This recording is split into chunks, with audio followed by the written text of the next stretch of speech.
welcome to the FILMHOUNDS Podcast. I'm David, and I'm here with the Deputy Editor of FILMHOUNDS, Katie. That Yes. pause was for dramatic effect. Features Editor, Paul Klein. Hello. And our guest today is Liz Slade, who is our cinema expert, as we will be talking about something related to cinema. So before we start, this week, the start of the week, me, Katie, and Paul had a little production meeting. I didn't write any notes. So, Katie, what is this podcast about? Okay, so this episode is about Prince Charles Cinema in London. It's the only independent cinema in the West End, and it is a staple of the cinematic community. Well, I feel like it is. We've all, like, anybody who's passed through London, who's into film or writes about film, has been to the Prince Charles. If you're a cinema fan, the Prince Charles is like Mecca. I just want to say hello, Liz, by the way. Hi. I know we quite often, we sometimes don't jump into it all. It takes us 2 hours to get to the point, and sometimes we go straight in. But I thought we'd say hello. How are you? Thanks for joining Hi. us. No, good, thanks. You were at the Prince Charles Cinema today. I was there today. Yeah, How many films? I saw two today. Just two. I saw Mulholland Drive, and then Eternal Sunshine of the Spotless Mind. Interesting double bill. Nice easy day then. That's a very unusual double bill. They just happened to be one after the other. Existential crisis double bill. Nice relaxing time in the cinema. Yeah, it was actually quite funny afterwards because I heard people saying that Eternal Sunshine was confusing, and I was like, I've just come out of Mulholland Drive, so it's a little more confusing. Did you come out just questioning what reality was? Like, what even is my reality anymore? Yeah, I immediately went on Google because I was like, okay, someone needs to explain this to me, because I went on my own and I was like, I'm not sure I understand a lot of this. It was actually the first time I had seen it. What, Mulholland Drive? Yep, I had never seen it before, and I've been waiting actually to see it in the cinema because and the Prince Charles is so great because we're here to talk about that cinema. And one of the things I love about it is if I have a particular film that I really want to see, I will wait until I can see it at the Prince Charles because it's almost guaranteed that they will show it at some point. Unless it's on Netflix. Not true. Not true. They do actually show films that have been on Netflix. I mean, I'm pretty sure. Yeah, but not new films. Like if Netflix is doing that, oh, we're showing it for like 5 minutes in the cinema. But if it's like an oldie and it's been about, it's probably on Netflix. But the Prince Charles will still show it. Yeah. They will. Even when All Quiet on the Western Front came out, it had a really limited cinema release, and I missed it. And I was just waiting because I really wanted to see it at the cinema, and lots of people were watching it at home. And eventually the Prince Charles did show it. And I was like, and I felt really like, yes, that's the right thing, because I've waited for this.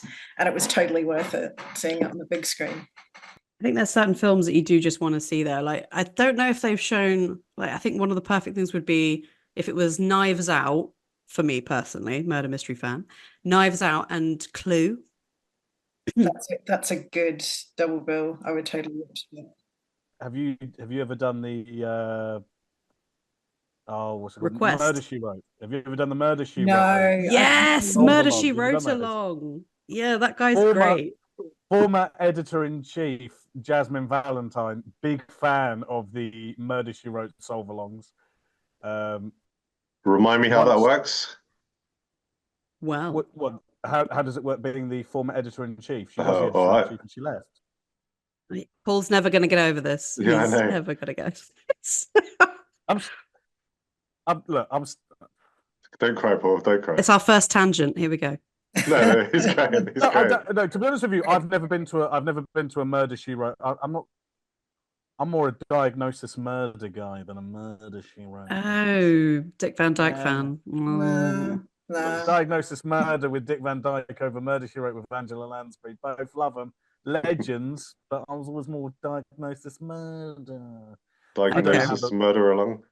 Well, I can tell you how it briefly goes. if you want to know. But I don't want to. But the thing is, it's one of those things where it might be better in person. But I'm sure it'll come back round again because the guy does a tour of. He basically does a tour of England with Murder She Wrote along, and so each. It's based on one episode, and we collectively, as an audience, we all have to sort of guess who the murderer is. And there's like fun things that come along, like we have like he'll introduce like props to the I don't want to say game, but he'll introduce props as it goes along. Like we all have like a little lollipop stick with like a murderer on it, and we hold up who we think it is. And there's some games along the way, and there's some prizes to be won. Sounds like the beginning of Funhouse, but it's a really fun night. And the guy who I've forgotten the guy's name, but he's amazing. He just makes it that more enjoyable. Plus, he has costume changes for no reason, but he does it anyway. I might put my diagnosis murder love aside and go to one of these because I do think, this is the thing with the Prince Charles is that like it's full of. If you love movies, great. If you love things that are obnoxiously camp, even better. Like the Solvalon, like the fact that was it once a month they show The Room. Oh, I still haven't done that yet. I've been meaning to do that. The Tommy Wiseau sometimes goes to them and is as Tommy Wiseau as you would want him to be. He's nuts, and they show it once a month. Like you go and you get to quote along like it's Rocky Horror Picture Show. They also do Rocky Horror Picture Show where you get to go and throw the spoons and do the time warp and sing along. Like my uncle, for his 50th birthday, went to sing along Purple Rain at the Prince Charles. Wow! Because he's a diehard Prince fan. He got a Prince tattoo, and then he went to go see sing along. Was that a dress up one as well? I think he did. I think it's optional, and I think he did. And you know, he was like, "Do you want to come with?" I'm like, "Absolutely not." Mm-hmm. I would say I love Rocky Horror Picture Show, but I just can't bring myself to go to the show live or watch it at one of those. Maybe I'm the prude, not you two. Yeah, you are the prude. You are the prude. Get your fishnets on and let's go Rocky Horror. You can only see my top half, so that's just I'll leave it with that. Is there in fishnets and high heels? They do loads. And the great thing about the Prince Charles as well. I mean, I'm assuming. Do we all have lifetime memberships? Yes. I don't. I used to get a yearly one. Don't ask why. It's only like £25. I mean, I was given mine as a birthday present. I first got one when it was £10, so it was like this was decades ago. And then I hit hard times, so I couldn't afford it. I had to get rid of all my memberships. But Prince Charles if it was only like £10 for the year, why would you not get one? Yeah. Yeah, I think it's 15 now, but it's still really cheap. Even the lifetime, it's like totally worth it. Yeah. It's like one payment, and but my question is, I have a lifetime membership. If the Prince Charles closes, do I die? We all die. All the members die. Your soul gets evaporated into the building. just thousands of film nerds keel over him once. Liz, if Paul drops dead, would you like to take his place as a regular? Yeah, sure. Yeah. But you're a lifetime member as well, so God. Exactly. Oh, no. We all turn into dust like it's the end of Infinity War. well, the reason we're talking about this is because it's at risk, but it's not actually. There's no talk of a date or anything, is there? It could be they could be given 6 months before they have to move out. Is that what I've read? Yeah. Yes. They're doing the landlords. Sorry. The landlord.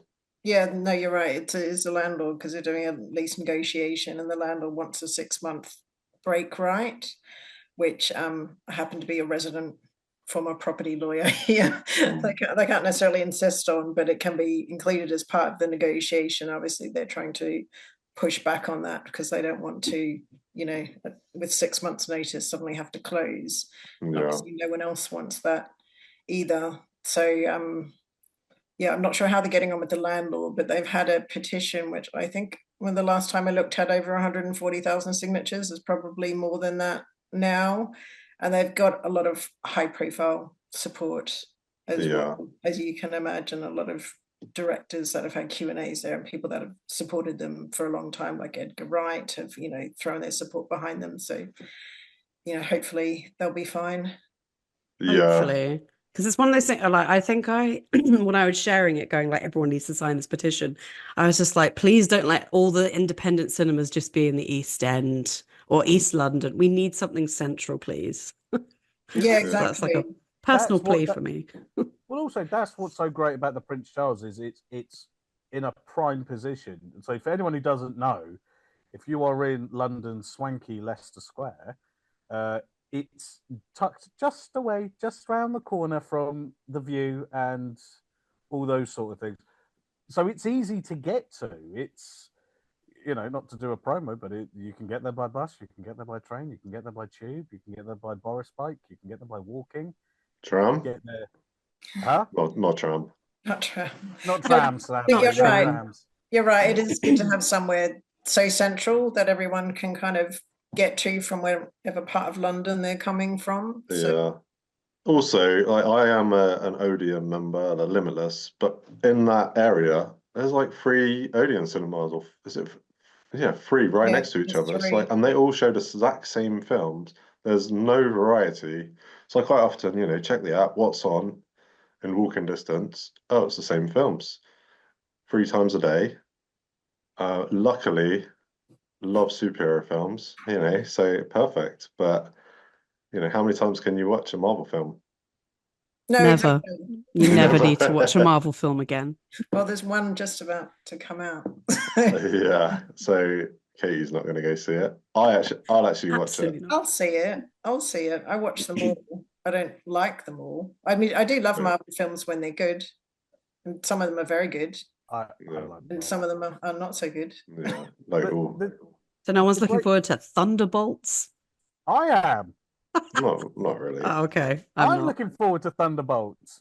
But why? It just looks like a rehash of Guardians of the Galaxy, or like they're really trying hard to be Guardians of the Galaxy, and you're just like, no, you can't be. Because I like David Harbour as Red Guardian. It's just nice to see a superhero that has the same body as me. Plus size superhero for the more rotund gentleman. I was trying to think of a nice Captain America. You're a Captain America build. Come on, I'm just. Who are you talking to? Not everyone's seen the pictures of us, so we can paint a picture for them. We all look like Captain America. Not all of you. I was talking to Paul, but if it makes you happy. No, but the thing with the Prince Charles, I mean, you know, landlords are by their very nature pricks, but they are. Sorry to any landlords listening, but get a job. None of us. Anyone that calls himself a lord is not to be taken seriously in this day and age. But the thing with the Prince Charles in particular is that independent cinemas are so important because, you know, like I've got nothing. I mean, I worked in a chain cinema for 10 years. Like I've got nothing. I've got it against that particular chain, but in general, I've got nothing against chain cinemas. They're perfectly fine. But the Prince Charles is such a great. The crowds there are movie lovers, and that's not always the case when you go to an Odeon or a View, or even potentially a picture house. Really, you kind of roll the dice with what crowd you're going to get in there. Whereas at the Prince Charles, particularly if you're doing a Predator marathon that runs all night long, you're like, right, you've shown up for Predator 2. Okay, you're clearly a movie fan then. This isn't some like, I've got, you know, a couple of hours to spare, what am I going to watch? You're here to watch Predator 2. I did that at the Prince Charles, by the way. You did the Predator marathon? I did watch Predator 2 at the Prince Charles. Exactly. Predator 2, underrated. Not great, but not as bad as people say. It's not great. I didn't want this to be a negative on the Prince Charles Cinema, but I'm anti all-night marathons because, you know, 11 o'clock, I want to be asleep. Yeah, but But maybe that's the they're not for beauty you, of David. it. Yeah, You maybe they're can not for fall you. asleep. You No. can. I've done the Lord of the Rings trilogy like marathon 3 Bloody, times. bloody hell. So the first time I was with a group of people and it was like real camaraderie. The second time I got really, really cold. So Prince Charles sorted that out and I had to leave after the Two Towers. I wasn't the only one. There was a group of people who were like, it's so cold in here, I have to leave. And then the third time it was properly overnight. And you like, there are points in during the films that you do have to take like a strategic nap, but there was like everybody was involved, everybody got into it. I was gonna say it's one of the few cinemas that you can actually yell and scream and laugh and like, you know, get up and move and everyone's just going to be cool with it, and I really enjoyed that. But then afterwards I think they do this for every Lord of the Rings marathon, but they take a picture of the audience in the morning at like 9 a.m. and we're all like, oh my god, we haven't been outside. And they're just like, everyone get outside and take a photo. But I really loved that. And the thing is, I wouldn't take a chance on a marathon with a bunch of films where I was like, on. I love Lord of the Rings, so I was just like, I'm here for it. I would do it again, but I'd prefer if it was in the cinema upstairs because the seats are just like that little bit more cozy. That's the only thing I'll say. I'm with you. The upstairs cinema is a little bit more comfortable.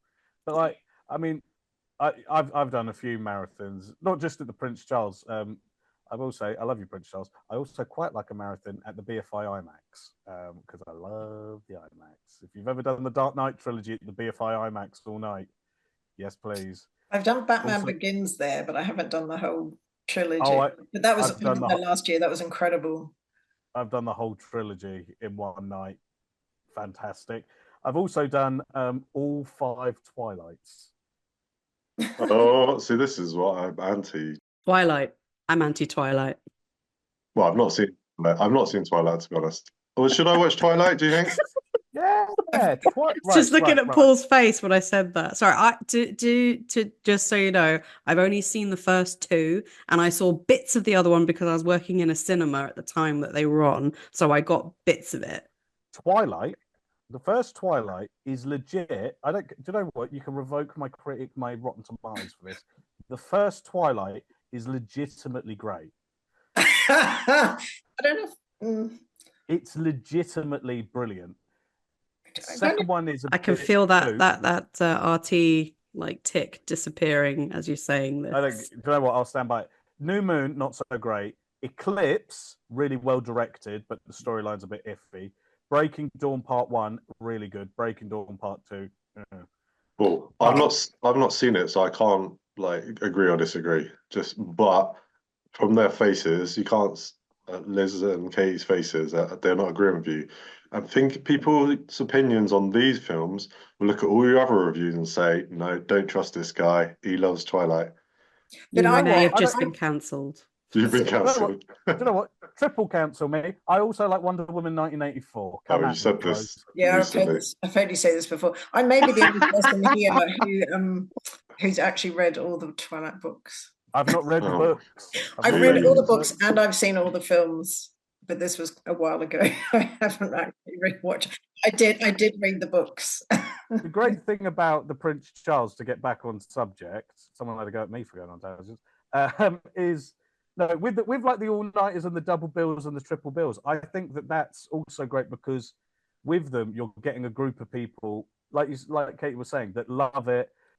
It's not like when you're watching, say, like we're in a privileged position because we get to go to like critic screenings, but when you're watching, like, say, Deadpool and Wolverine, and you've got 100 influencers that lose their SHIT because fucking Channing Tatum has showed up for a scene, and everyone goes, ah! You're like, all right, guys, come on, chill out. Like, it's cool, but it's not that cool. But then when you're at the Prince Charles, like I saw, there was a Q&A with David Koepp, the screenwriter, and then they showed Jurassic Park. I was there. I was there for that one as well. Were you actually? Yeah, oh my God. Yeah, I was there for that. Jurassic Park is my favorite film, as I think I've told you. So yeah, I love excellent choice. Yes, I know you love it too. We've talked about this before. And but what was great is that people were like saying the lines back, like, and not in like a talking over the film way, but just Jurassic Park's got some of the most iconic lines, So it was kind of like everybody just going, hang on in your butts, and like, and that's kind of what you want. And the Prince Charles is great for that, and is great for, showing films that maybe I mean, I'm 30. If you want to see Pulp Fiction in the cinema and you've never seen it in the cinema, because why would View show 31-year-old film in the cinema? But the Prince Charles is like, we're going to show it in a 35mm print. Yeah, that's People what I will show mean. up. It's so good because you can see films that you've always wanted to see in the cinema and you've never seen them in the cinema before. Yeah, I mean, But what you were talking about the crowd that you get at the Prince Charles, that's one of the things I absolutely love the most about it, and that you don't get at any other cinema. There are certain films that I only want to see at the Prince Charles because I know the crowd will be fantastic. That's like Nick Cage films, or like when I saw Hot Fuzz there, or The Rock, which was hilarious. oh my And God. RRR I saw there, and that was just one of my absolute favorite cinema experiences ever, because people were cheering and clapping, and it was wild, and you will not get that anywhere else. That's one of the things that makes it so great. There was a time when I used to go and see Die Hard like every single Christmas, just because I was like, I want to go see Die Hard. I have to see it, but I want to see it in the Prince Charles. And you're saying how like everyone was cheering for Channing Tatum appearing as a cameo in something in a Marvel film. Everybody was cheering at a certain point, well, several points during Die Hard, but I think it was just when one of the side characters says that line, Hans, Bobby. Everybody went absolutely crazy. It was hilarious. It was it's that niche audience. Like, they've come here deliberately for this, and everybody's waiting for that line. Lord of the Rings. When do you lose your mind? Every time. Pass. Oh, wait, anytime. What about Aragon opening the door? Come on. I don't know. I think I probably got different oh my God moments during those films for different reasons. Oh my God, it's Christopher Lee. I think one of them is just that waiting for that line, second breakfast. That's what I'm waiting for. What about one does not simply walk into Mordor? I remember when I saw it at the Prince Charles, and you can hear this. Yes. Yeah. Okay. So that one, definitely when Boromir says one does not simply, because in the extended editions, because they started doing those as well at Prince Charles, they obviously that line is longer and it doesn't hit the same. And it's just so much better when he just suddenly gets up and says, one does not just walk into Mordor. It's great. Or it is a gift. There's just, Boromir's got some great moments. Love Lord of the Rings. Oh, actually, another oh my God moment for Lord of the Rings is when it's in the third one, in the Return of the King, and Denethor is sitting there eating tomatoes and Pippin is singing. That's another one that the Die Hard fans are waiting for, to be disgusted, but also like, I need to see that tomato burst. Do you take in tomatoes as well? I bet you do. No, I think I just took They all take in potatoes for the potato line. Potato, and yeah, they're taking the hobbits to Isengard. Yes, that's another one. There's some meme moments, but there's just some like random moments. Like, mine is mainly sound effects. Like when Boromir suddenly just puts on his shield on his back after it's on when they're on the mountain, on the snowy mountain, and Frodo drops the ring. Boromir picks it up and is like, just a little thing. And then when he gives it back, he just puts his shield back on, and there's just like a really great sound. There's just I think that's just a me and my sister thing. Like, there's certain sound effects and sound moments during the film where we're just waiting for that bit to happen. I think that's just me and her. That's what's great. And also, is it Mean Girls? They do like a quote along, so it's a bit like a sing along, but you're there and you do all the Mean Girls quotes, because obviously Mean Girls is like one of the best written comedies of the 21st century, in my opinion. But like you go there and you shout the lines when they say it, and I just think to lose that would be it would be such a shame, because I think there are, obviously post-pandemic and with streaming being like everywhere, I think you have kind of lost, or we are in the process of losing a lot of film culture. And partly it's because streaming's so big, partly it's because the film industry is changing in the wake of COVID. You know, even if you think about, like, from our point of view, print media is kind of in dire straits when you look at, when I'm you look at, nodding. yeah, when you look at Or like, total film yeah, yeah, we know. and things like that. And film journalism, it's less about analyzing the film and more about just rage hating, woke media now and stuff like that. And I feel like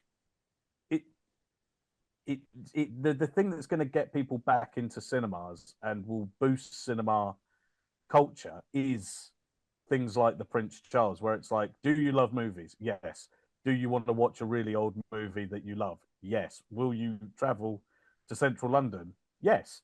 If and the case in point is people are still going, and there's these things sell out. The fact that you can put on both the Scooby-Doo films and it will sell out, mainly because I buy every ticket.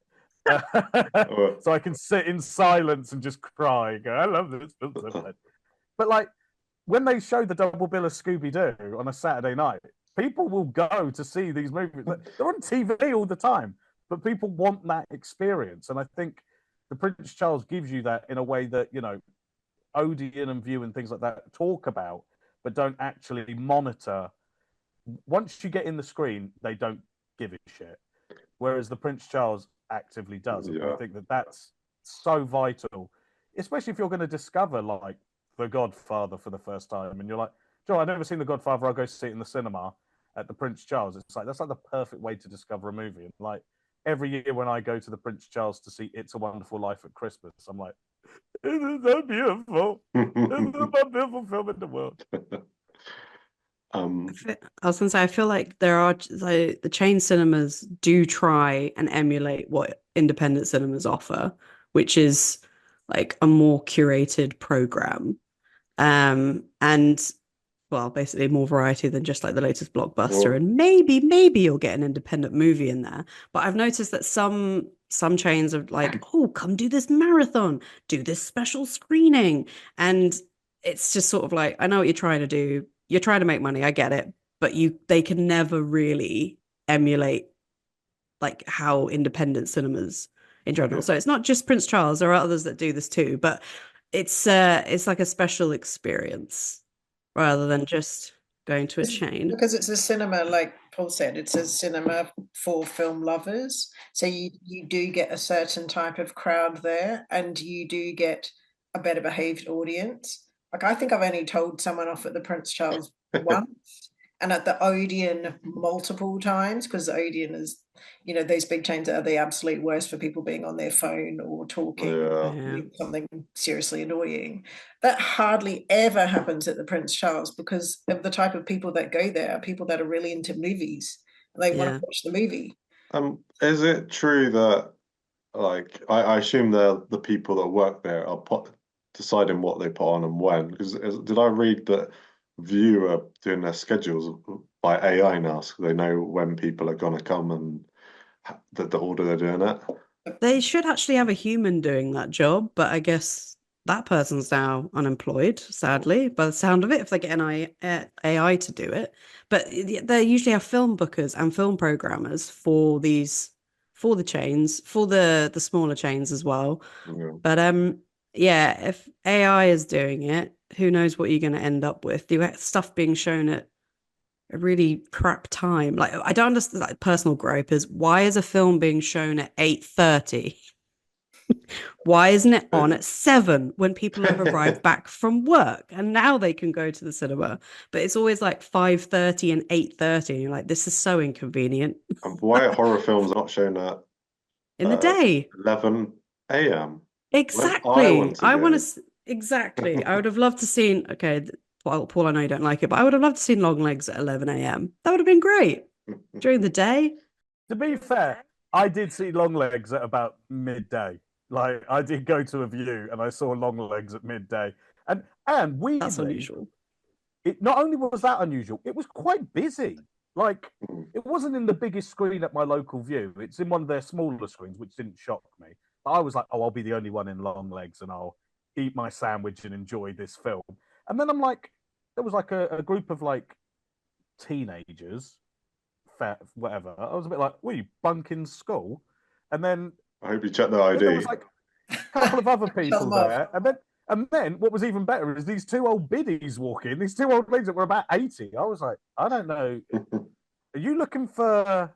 I didn't want to be a bit like, oh, I think you're in the wrong screens, ladies.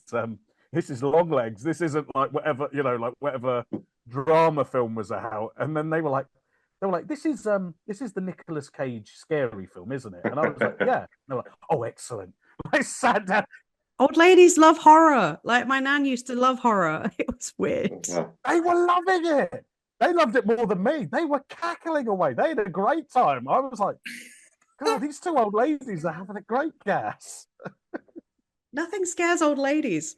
The tip is to see these good films at a reasonable time. I think like the Odeon do a silver screening or a different chains do. That is a tip actually. Go to the silver ones. The silver screen showings are more likely going to be a period drama because I think that's what the audience wants. But no, I don't think so. Well, I don't know, because I saw Baby Girl in the daytime at the Everyman, and it was full of older, presumably retired, mainly older ladies. And I was like, feels like I don't know what kind of film this is, because ladies, just when it was getting very now. They love Nicole Kidman. They love this kind of thing. Maybe they're, I don't know. Like I remember, like one time when we were doing LFF a couple of years ago, and it was before Luke's Drinks, and there was no film I was watching in the afternoon, and I was like, not enough time for me to go all the way home to come back to central London. So I was like, I'll see what Prince Charles is showing. I walked in there, they were like, we're showing Scream in like 20 minutes. I was like, yeah, I'll watch Scream. I love Scream. Scream 1? Scream 1. Yeah. Yes. And, oh my God. And there was like maybe 30 of us in the screen. Oh, we were having a whale of a time. Josh Barton was in there as well. And we would just everyone was having the best time. The bit where the TV falls on Matthew Lillard's head. Honestly, everyone was like, guys, this film is like 30 years old. Memories. But yeah, it's going to be harder for things like that around, especially in central London, just to think, I want to see a random film. And potentially, if that goes, you will be stuck with, we keep going back to superhero films, but there's a lot of rom-coms as well at the moment. I was going to say for random films being shown at Prince Charles, I had the day off for some reason, but I had a gap of like a couple of hours, and I was like, what's on? Prince Charles will have something on at like 1:30, and it was this film Piercing, and it's the only time I ever saw it actually in a cinema. I was like, I've been wanting to see this film, and I was like, oh great, it's out, it's released.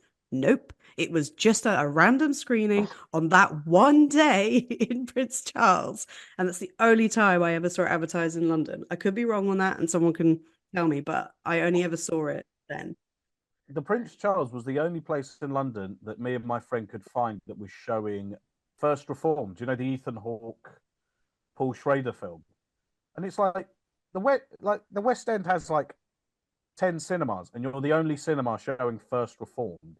It was the only place that was showing Passages as well, and like I'm like, that was a good film. Yeah, and I'm like, why is the Prince Charles the only cinema showing Passages? Like, come on, guys, like.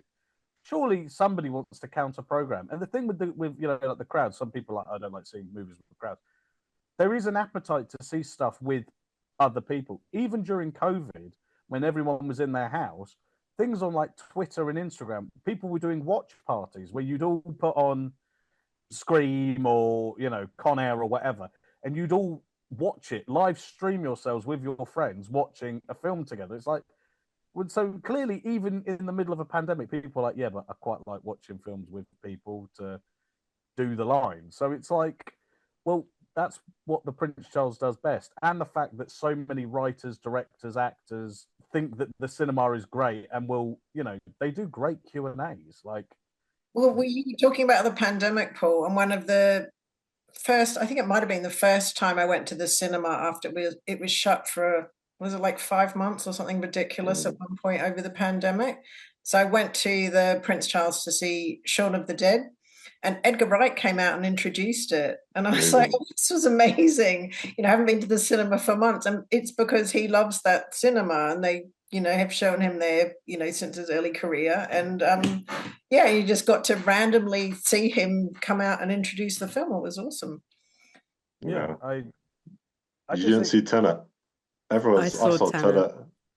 I saw Tenet. It was just me and one other person. It was my friend I came with, and we halfway during the film, we're like, "Why are we here?" I saw Tenet the day it came out. I was like, "I'm going back to the cinema." It was me and one other guy in this in like the biggest screen in the view. And as it ended, we walked out, and he just looked at me with his mask on and just shrugged. And I just thought, if I get COVID and I die, and the last film I watched was fucking Tenet, that is so disappointing. Nolan for the rest of his on my deathbed. Go, do you have any regrets, Paul? Yeah, watching Tenet. Yeah, straight after that. What would you like to be the last film you see before you die? Oh, The Lion King. And to link it all together, it has to be in Prince Charles Cinema. Oh. Yeah, no, the Lion King, or Jurassic Park. Double bill. Yeah, double bill. Double bubble. I'll pick mine. Oh, we have to do it. I've done the Blade Runner 2049 double bill at the Prince Charles about 8 times. So probably for old time's sake, I'd probably just do that again and then just see myself out. As I said, I'll probably do this. I'd probably pick Lord of the Rings trilogy because they are one, and I would do the extended editions at Prince Charles and the upstairs cinema. So predictable. Katie picked the better idea. Can I do all the Star Trek movies? Because that's like 3 days. So I don't die. I'll put on Star Trek 7. I never want this to end. Quick, put on Star Trek Into Darkness. David, what's yours? Oh, maybe I should go out with Rocky Horror Picture Show. So maybe Little Shop of Horrors and Rocky Horror. That's a good double bill. That's double bill. I might do that tomorrow. All the Star Wars is no the Marvel Cinematic Universe, because then I won't die. Never gonna die. Star Wars, like the whole thing, would have been amazing. But the thing is, I'd have to cut out like a couple of those films. Well, you'd rather cut some out of them and die sooner than watch. Yeah, I would. Or because I was just like, I don't want to see this and then die. I'll save that for another podcast episode because I feel like that deserves it. Star Wars, yeah. No, with the Prince Charles, I think whatever these landlords are trying to do, trying to shaft them, don't be a dick. Don't be a dick. What are you going to put in its place of Tesco's? Probably more flats, very expensive flats. Hotel. It'll be a hotel. That's what all the buildings seem to be turning into. But why? What's the point? What's the point in hotels if there's nothing to look at in London? If there's nothing to visit in London, what's the point in all of these hotels? M&M World, mate. Just ferrying people. What? Lego World. M&M World. That will become a hotel, though. Arguably, that would make a better hotel. Look, it's got like 4 floors. The thing is, none of these decisions, like none of these buildings that they turn them into, never make sense ever. Why would you take away that? Why would you take away something so unique and so wonderful? And I know that it's money, and I know that money and greed and all that. It's corporate greed. They think they can make more money putting in, like, I don't know, another casino next to the other casino. It's just a way to like make money, make it look cheaper, make the West End worse. Prince Charles is a shining light among the shit. And that's why there should be more FilmHounds Presents at the Prince Charles. Let's collaborate. Let's stop, collaborate, and listen. For the last films of your life. And do FilmHounds Presents. And do FilmHounds Presents Coyote Ugly. Greatest movie of all time. Prince Charles, we love you. The cinema, not the man. Prince Charles Cinema, you are loved by the film community. Very much. Liz, do you have anything else to add before we end this episode? Or You're probably got to go back there soon, haven't you? When are you planning to go next? To the Prince Charles. Yeah. I think You know she's recording this from the toilets of the Prince Charles. Right? I thought it was a bit echoey. I'm trying to think. Well, I don't think I've got anything booked right now. But I mean, I went there like multiple times in the last couple of weeks. I saw City of God there on Tuesday, which was incredible. I'd never seen it before. That was absolutely fantastic. Okay, so that's everything we got time for this episode. Thanks for joining us, Liz. Hopefully it wasn't too painful for you. Thanks, guys, Katie, Paul, and the petition to keep Prince Charles open is still going on. So have a look at their website for that one. Thanks, guys. Thank you. Thanks. Bye.